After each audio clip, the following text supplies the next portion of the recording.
আজকের এই নাস্তাটা এতটা টেস্টি, এতটা মজা। আর যদি তোমার হাতে সময় কম থাকে 10 মিনিটে এই নাস্তার রেসিপিটা তৈরি করে নিতে পারো। এই তো আমি সুজি ঢেলে নিলাম। এই 1 বাটি সুজি দিয়ে আমি আজকের নাস্তার রেসিপিটা রেডি করব। তারপরে কড়াইতে একটু পানি দিয়ে দিছি আর 10 টাকা দামের 1 প্যাকেট গুঁড়া দুধ দিয়ে দিলাম। এটা যদি তোমার লিকুইড দুধ থাকে ওইটা দিলেও চলবে, আবার যদি তুমি খালি পানি দিয়েও করতে চাও ওইটাও হবে। আর কি টেস্ট আর কি মজা বাড়ানোর জন্য আমরা আর কি নানান কিছু দিয়ে থাকি। এই তো এর জন্যে আর কিছু না। এখানে আমি নারকেল কোড়ানো দিয়ে দিলাম আর 1 চামচের মতো চিনি দিয়ে দিছি। আমার নাস্তায় তেমন একটা আর কি বেশি চিনি খেতে ভালো লাগে না, মিষ্টি, তার জন্য একটু পরিমাণ মতনই দিয়ে দিছি। তোমরা চাইলে এখানে কম বেশি করে দিয়ে দিতে পারো। আর সুজিটা দিয়ে এখানে আমি একটা ডো আকারে তৈরি করব। এই তো সুজিটা দিয়ে দিছি, তারপরে অনবরত নাড়তে হবে। নাড়াচাড়া করতে করতে আমি অল্প কিছু আটা দিয়ে দিলাম, যেখানে দেখলাম যে একটুখানি মানে কেমন যেন একটু পানি পানি ভাব রয়েছে। এজন্যে একটু আটা দিয়ে আমি এই যে সুন্দর একটা ডো তৈরি করে নিলাম। একটু জাল করলেই এই সুজিটা পানিটা শুকিয়ে আসে, পানিটা টেনে নেয়। আমি তো একটা স্টিলের প্লেট নিয়ে নিছি। এটার মধ্যে আমি এই তো পিঠাগুলার আটার ডো, যে সুজির ডো, ওইটা আমি ঢেলে নিলাম। এখন এই তো গরম গরমই মথা দিলেও হবে, আবার একটু ঠান্ডা করে নিলেও হবে।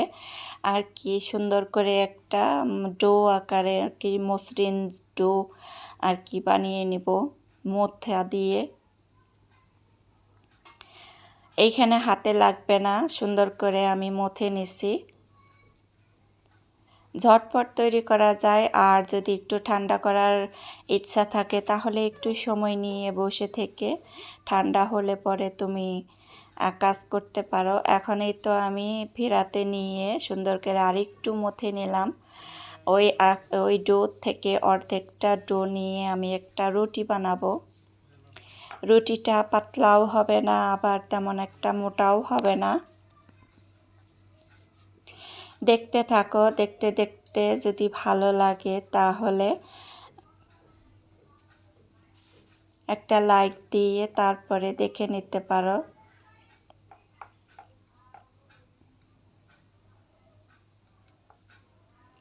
এই তো আমি সুন্দর করে একটা রুটি বানিয়ে নিলাম। রুটিটা এই যে দেখিয়ে দিতেছি কতটুকু মোটা হবে, আর কি খুব মোটাও হবে না, খুব পাতলাও হবে না। এই তো আমার তো তেমন একটা কিছু খুঁজে পাই নাই, এই জন্যে এইরকম একটা মানে সুন্দর একটা জিনিসটাই পেয়েছি। সুন্দর মানে ছোটও না আবার বড়ও না পিঠাগুলা। একদম সুন্দর করে এইভাবে কেটে নেব সবগুলা। আর তেমন কোনো ঝামেলাও নাই, একদম সহজ এই পিঠার রেসিপিটা। এখন শুধু তেলে ভেজে নিব। তেলে ভেজে নিলে তারপরে শুধু টপটপিয়ে খাবা। আর খেতে বসলে কিন্তু মনে হবে না যে কয়টা খেলাম, খেতেই থাকবা খালি। এই তো এখানে আমি কড়াইটা গরম হওয়ার পরে এই তো তেল ঢেলে দিলাম। আর একে একে সব অর্ধেকের বেশি মানে যতগুলো আটবে আর কি ততগুলো আমি দিয়ে দিলাম। এখানে 3 ধাপে আমি ভেজে নিব। এখন এই তো জাল একটু কমিয়ে রেখেই ভেজে নিব, একটু ক্রিস্পি মানে একটু মশমশা টাইপ হওয়ার জন্য যদি তুমি ভাজো তাহলে কিন্তু জালটা একটু কমিয়ে নিয়ে তারপরে ভাজতে হবে। আর যদি তোমার তাড়াতাড়ি উঠিয়ে নিতে চাও তাহলে এই তো সাদা কালার একটু থেকে আর একটু ব্রাউন কালার হলে আমি উঠিয়ে নিব। তেল পিঠা তো একটু নরম তুলতুলে থাকলেই ওইটা মজা লাগে বেশি। এই তো উঠিয়ে নিব আমি সবকটা।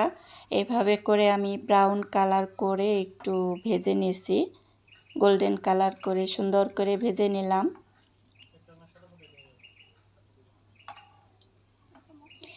এরপরে আরও কতগুলো যে আমি রয়েছে ওর থেকে দিয়ে দিব।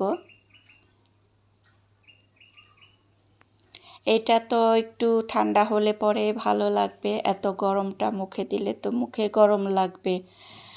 তার জন্য একটু ঠান্ডা করে তারপরে খাইতে দিতে হবে, না হলে তো লোভে পড়ে সব মানে দেখার সাথে সাথে অমনি খাওয়া ধরবে।